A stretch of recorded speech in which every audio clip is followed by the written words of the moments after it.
radical gender studies professor at Northeastern University. Let's roll the clip and then break it down. Well, here's the non-shocking story of the week. The chair of the Women's Gender and Sexuality Studies Department at Northeastern University feels what she calls legitimate rage against men, all men, and believes that it, quote, makes sense for women to have rage against a group of people that has systematically abused them, she said non-grammatically. In a Washington Post opinion piece, the professor demanded that men stop running for political office, said men shouldn't be in charge of anything anyway. After all, she wrote, we have every right to hate you. Jason Nichols is a professor at the University of Maryland, and he joins us today. Professor, great to see you. Great seeing you. Why is it that we turn our children over to the care of the least happy, least mentally stable, least impressive people in our society? Is there anyone unhappier than this woman, do you think, in America? Well, look, I mean, first of all, she has the right to say what she's saying. For sure she does, and I'll defend it. And she has, we have a big attack on academic freedom. We have to stand up for people to have the right to say certain things, even if we disagree with them. Now, I think a lot of what she's saying is actually... If I was taking her class, and I took some women's studies courses in college because I wanted an easy grade, and they're so dumb, it's not hard as long as you hate yourself. Absurd. But if I... Come to Maryland and take one of those women's studies courses. But let me be honest. If I stood up and said, I am a man, and how dare you attack all men on a collective basis, how do you think I would do in her class? I think you would do fine. Right. The reason being, show me her evaluations. Are students out there saying, Professor Walters, I believe her name is, Professor Walters mistreated me because... Well, I don't know. The whole system is opaque. You can't get those we're getting into hypotheticals. Of course we are. But if she stood up and said, I dislike fill in the blank, some ethnic group, right. Polynesians. I was mugged by a Polynesian. I hate them. I have every right to hate them. If you're a Polynesian kid, I think you would have a right to say, gee, can I be treated fairly in this class? That's a reasonable... But again, that's apples and oranges. You know that men are the people who are in power. When we look at Fortune 500 companies, 4.5% of Fortune 500 companies have women CEOs. What does that have to do with anything? And women are the majority. The most powerful country in Europe is a woman. I mean, I guess that's the point, actually, that I would make. Is and we've never had female leadership. Is that you can't and you shouldn't ever make collective judgments about people on the basis of things they can't control. Their sex. Yeah, but so what is the judgment that she's making? She's saying that patriarchy exists, that women are oppressed by men. Those things are true. But not all women are oppressed by men. That's a lie. And it's also a sign of mental illness to really believe so that. You don't believe that every woman is oppressed by every man? That's like demented. So you need help if you think that. No one ever said that every woman was oppressed by every man. She's saying that patriarchy is a system that has existed for hundreds of years in which women are suppressed. And again, I can give you many examples, not only in our society, but in societies around the world. It's very hard for me not to keep on with the invective because she's so dumb that it shocks me she could teach in a college, okay?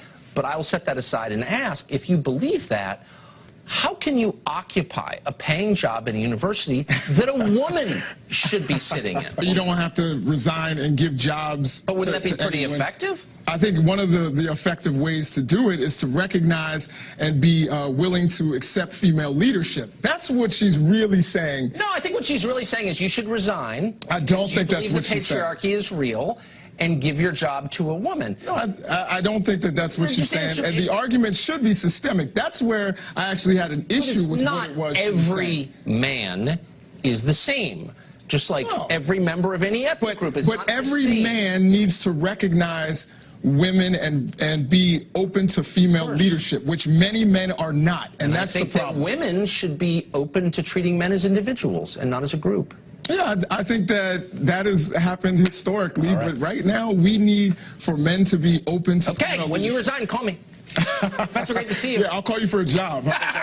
Okay, so first let's give Tucker some credit. He's really the only mainstream news anchor that consistently reports on these troubling stories in academia. But as I mentioned at the beginning, this story about Professor Susanna Walters actually broke back in June, and it was Professor Susanna herself who broke it. She wrote an opinion piece in the Washington Post that was published on June 6th. Susanna chose to title it, "Why Can't We Hate Men?" Obviously, she was trying to be provocative, and she succeeded. It did have that desired effect. And guys, I don't think I've ever seen an editorial in a major newspaper that qualifies more clearly, more indisputably as hate speech than this one. Depending on who you ask, You might get slightly different definitions of what constitutes hate speech, but at its most fundamental level, hate speech is speech that attacks people on the basis of things that they have no control over, traits that they didn't choose to have, such as race, nation of origin, and of course gender. So this editorial definitely qualifies as hate speech just on the title alone. I'm going to read some excerpts and give my response in a moment, but the reason Tucker decided to revisit this story last night is because 2 weeks ago on August 15th, the National Coalition for Men, which is the nation's oldest men's rights organization, they actually filed a Title IX complaint in direct response to Suzanne's op-ed in the Washington Post. So Campus Reform published this article a few days ago on August 24th, and apparently Northeastern University had received numerous requests to conduct an internal Title IX investigation. Several professors actually submitted some of those requests, which is encouraging. I don't think her extreme hatred towards men reflects the broader attitudes within academia, even though academia overall definitely does have a real problem with political and ideological bias. But back to the point, Northeastern University failed to conduct their own investigation, probably hoping that this story would just die down, but then this men's group decided to file a formal complaint. And if you don't know what Title IX is, it's a federal civil rights law passed in 1972, which establishes that no person in the United States shall, on the basis of sex, be excluded from participation in, be denied the benefits of, or be subjected to discrimination under any education program or activity receiving federal financial assistance. So even though Northeastern is a private institution, they do disburse federal student loans from the Department of Education. They also receive tens of millions every year in federal grants for research programs. So because of that, they do have to adhere to this Title IX law or face the appropriate punishment. I believe the argument that's being put forth in this Title IX complaint is that by Professor Suzanne publicly making a case for why men should be despised, one can reasonably infer that male students who enroll in her gender studies courses, I don't know why they would, but if they do, those male students can expect to be discriminated against in some fashion. So Professor Nichols' role in this segment with Tucker was to try and defend Suzanne. So first he argued that her speech is protected under the First Amendment, which no one is disputing, but also he said that of course she's not going to discriminate against male students, as if this was supposed to be obvious to all of us after reading her article. Tucker rightfully pushed back. He said that no, if you were to replace male with any other group in her statement, that group would also be reasonably concerned about discrimination in her classroom, which is of course true. You can't make extreme statements like that and expect people to just have faith that your very deep-seated biases won't manifest themselves in how you run your class or how you grade your students, and etc. So one economics and finance professor at the University of Michigan Flint, Professor Mark Perry, he actually wrote an email to Northeastern University in which he disparaged Professor Suzanne for her editorial, and I'll read you some choice excerpts that perfectly convey my thoughts on this issue. Professor Perry writes,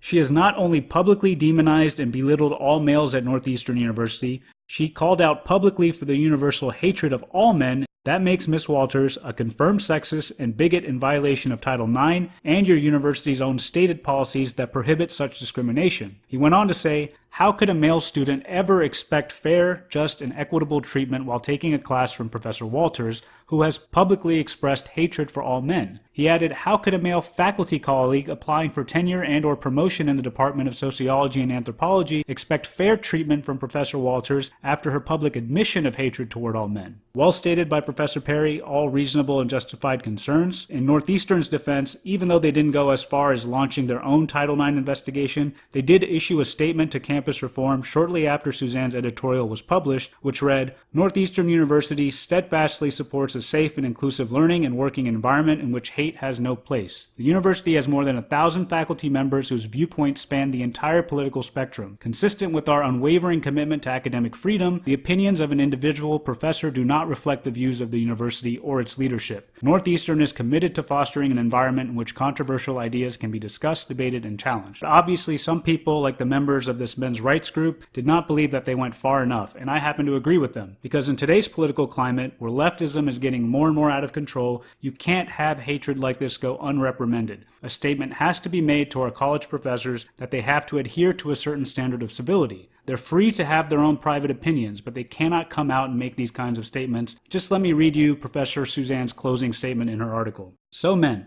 if you are really #with us and would like us to not hate you for all the millennia of woe you have produced and benefited from, start with this. Lean out so we can actually just stand up without being beaten down. Pledge to vote for feminist women only.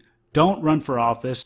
Don't be in charge of anything. Step away from power. We got this. And please know that your crocodile tears won't be wiped away by us anymore. We have every right to hate you. You have done us wrong. #because patriarchy. It is long past time you play hard for team feminism and win." I mean, I don't even think I need to say anything in response to that, but just remember that Professor Suzanne is not some adjunct or entry-level professor. She is the director of the Women's Gender and Sexuality Studies program at Northeastern, but regardless, there has to be some real punishment for this kind of behavior. Personally, I have doubts about whether gender studies departments even have any tangible value to offer in higher education, but for that I'll direct you to Dr. Jordan Peterson. He's got some strong opinions about how these humanities departments are doing more harm than good, but we certainly are no substitute for the great Dr. P, so definitely check him out for some extended critical analysis on this subject. Alright guys, I think that's enough for this one. If you found this video to be of value, we definitely need your support, so help us out on Patreon or PayPal if you can, or you can get some Hound gear from our store. All those links are below. When your channel gets demonetized like ours has, YouTube cuts you off from your usual traffic sources.